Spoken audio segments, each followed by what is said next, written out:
ப்ராக்டிக்கலா உடல் மெலிவு அதிகமாக இருக்கு. ஒரு சாரருக்கு இந்த மார்னிங் டைம்ல இந்த மோஷன் ப்ராப்ளம் இருக்கு. ஒரு புண்ணு கையிலையோ கால்லையோ இல்லை முதுகுலையோ இல்லை இடுப்புலையோ அக்கல்லையோ ஒரு புண்ணு இருக்கும். அந்த புண்ணு ஆறவே ஆறாது, ரொம்ப நாளாக ஒரு சிலருக்கு இருந்திருக்கும். ஒரு சிலருக்கு இந்த படை சம்பந்தமான வியாதி இருக்கலாம். ஒரு சிலருக்கு எப்போ பாருங்க கையை சொரிஞ்சிட்டே இருப்பாங்க, முதுவை சொரிஞ்சிட்டே, கழுத்தை சொரிஞ்சிட்டே இருப்பாங்க, காலை பாதத்தில் குதிங்காலை சொரிஞ்சிட்டே இருப்பாங்க. இந்த மாதிரி ஒரு நமைச்சல் போன்றவை இருக்கும்.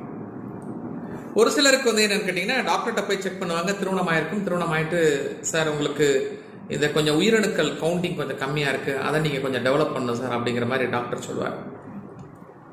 இன்னும் ஒரு சாரம் இருக்குது, இந்த சாஃப்ட்வேரில் ஒர்க் பண்ணுறவங்க, இல்லை ரொம்ப நேரம் நைட்டு பூரா கண் முழிச்சு அப்படியே ஒர்க் பண்ணுறவங்க, ஒரே இடத்துலையே 4 மணி நேரம், 8 மணி நேரம், 10 மணி நேரம், 12 மணி நேரம் ஒர்க்